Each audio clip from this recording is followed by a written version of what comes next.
Relawan Joko Widodo dan Pradi Bersatu datangi Mabes Polri guna mengirimkan surat keberatan hukum untuk mendesak Polri segera menuntaskan kasus ijazah Joko Widodo. Mereka meminta Polri untuk mendesak Polda Metro Jaya agar segera menetapkan tersangka dugaan pencemaran nama baik kasus ijazah Jokowi.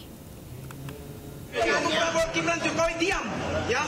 Karena kenapa datang ke sini? Karena Polri perlambat laporan, ya. Kasus ijazah Presiden RI ke-7 Joko Widodo masih terus bergulir hingga kini. Gabungan relawan Joko Widodo, Prabowo Subianto, Gibran, dan Pradi Bersatu mendatangi Mabes Polri untuk mengirimkan surat keberatan hukum pada Kamis siang.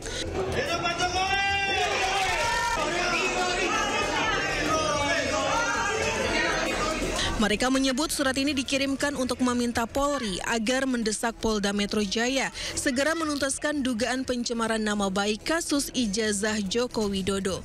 Relawan menilai pihak Polda Metro Jaya lambat dalam menetapkan Roy Suryo CS sebagai tersangka dalam kasus ini, meskipun kasusnya sudah naik ke penyidikan.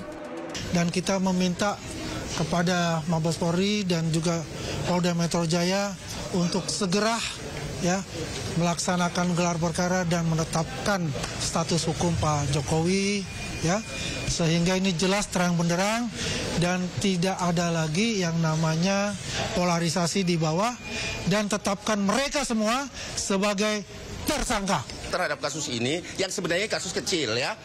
Cuman karena dia sudah membawa-bawa marwah Polri, sudah menginjak-injak harga diri Polri, seolah-olah polisi itu takut sama mereka, Nah, untuk itu kami memberikan surat pengawasan dan keberatan hukum terhadap penyidikan di Polda Metro Jaya. Sebelumnya Roy Suryo juga sempat mendatangi Mabes Polri pada 6 Oktober lalu dan mendesak agar kasus dugaan ijazah palsu Jokowi dibuka kembali. Dari Jakarta, Amrina Rida, Dede Rudi, iNews melaporkan. Informasi lainnya pemirsa, bukan di pelosok atau di pedalaman, satu keluarga selama 11 tahun hidup tanpa aliran listrik di kota Pariaman, Sumatera Barat. Tidak adanya biaya untuk pemasangan listrik memaksa mereka membiasakan diri untuk beraktivitas sehari-hari di tengah keterbatasan.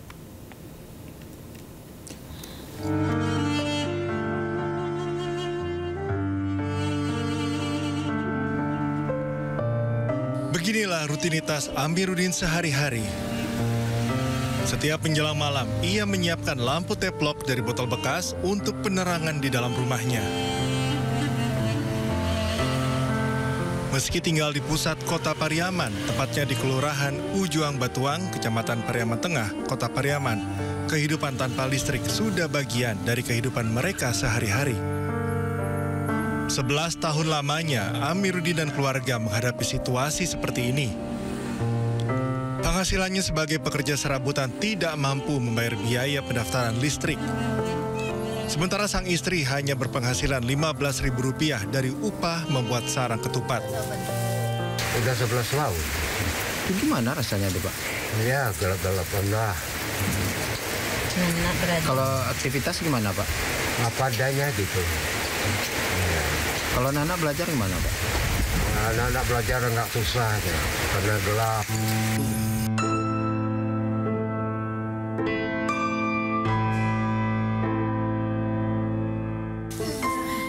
Dua anak mereka yang masih duduk di sekolah dasar dan sekolah menengah pertama terpaksa belajar menggunakan cahaya lampu teplok.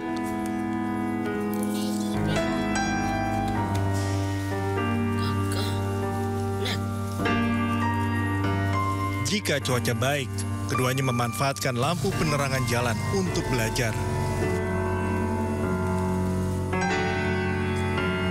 Susah, Pak. Karena gelap ini, Pak. Tuh. Membaca menulisnya sulit nggak? Membaca menulisnya itu gelap sekali, Pak. Payah untuk menulisnya, Pak. Kalau belajarnya tempat mana lagi? Untuk belajarnya biasanya belajar di bawah lampu jalan, Pak.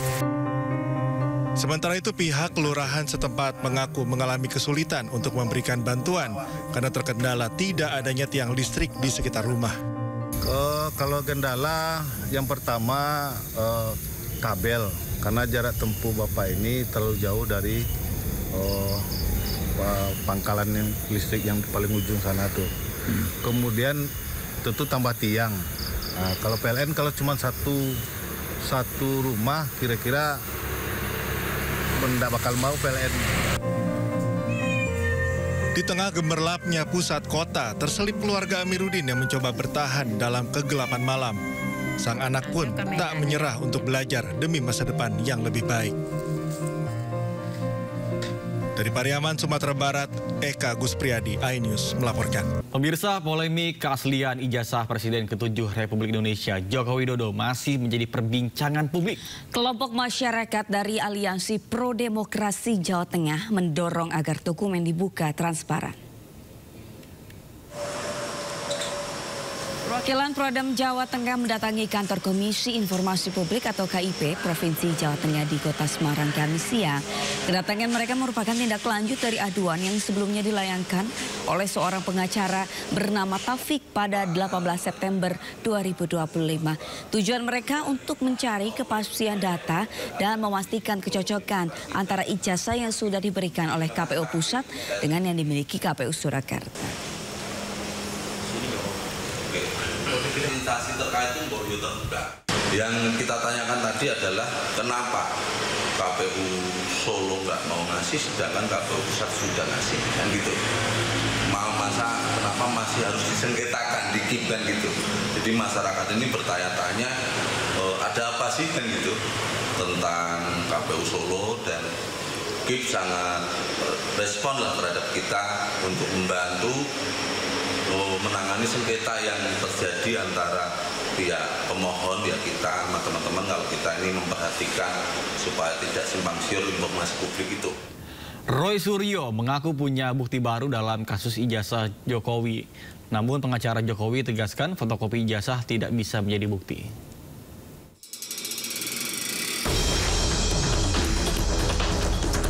Tim Roy Suryo mengungkap temuan baru terkait dugaan ijazah palsu Presiden ke-7 Joko Widodo. Temuan baru tersebut menguatkan hasil penelitian digital forensik yang menyimpulkan dugaan ijazah palsu Joko Widodo. Dokumen dari KPU dianggap sebagai objek yang sama dengan ijazah yang mereka teliti sebelumnya. Oke, nah ini ya. Meskipun ini kami pertanyakan, ada beberapa kok ditutupi. Ya, jadi uji konsekuensinya itu lagi kita bersurat lagi dengan Pak Bonatua dan Mas Michael itu yang ada di belakang sana.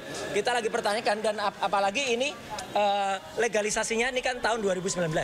Kita bersurat juga untuk yang legalisasi tahun 2014, itu juga kita minta legalisasi tahun 2005 di Jakarta, legalisasi tahun 2010 yang ada di Solo juga kita minta. Sementara itu, kuasa hukum Joko Widodo Yakub Hasibuan menegaskan fotokopi ijazah yang diklaim sebagai ijazah palsu adalah tidak benar. Oleh Bareskrim juga sudah dinyatakan asli, karena sudah dilakukan lapor yang menurut kami sebenarnya tidak perlu sampai lapor. Namun proses hukum sudah berjalan dan sudah dipastikan itu asli, sehingga dihentikan penyelidikannya. Jadi karena mereka mendapatkan fotokopi itu tidak bisa membenarkan bahwa seakan-akan tuduhan ijazah palsu itu terbukti. Kan nggak ada hubungannya. Kemarin mereka masih bilang, ya saya akan analisa, saya akan periksa lagi. Loh, kok Anda baru mau periksa? Sebelumnya, Bareskrim Polri menyatakan ijazah Jokowi identik. Sementara kasus ijazah palsu di Polda Metro Jaya masih berproses dan telah naik penyidikan. Tim Liputan iNews melaporkan.